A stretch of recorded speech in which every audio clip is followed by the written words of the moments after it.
DSE 2025Paper 1 AMC 第20條，咁咧就今次主要咧就講Operation Department 即係 Operation Management 啦，咁佢就有一間 factory 咁啊，一間工廠嘅，咁我哋睇翻唔同部分其他即係由邊一個部門去負責啦。咁啊，第一個就 Fire Insurance 啦，咁 Fire Insurance 當然呢一個其實係我哋喺Key Business Function 入邊咧都學過有一個叫做 Risk Management 嘅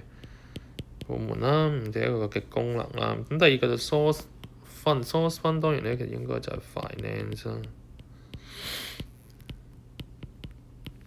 咁見到隻 MGT 咧，即係代表緊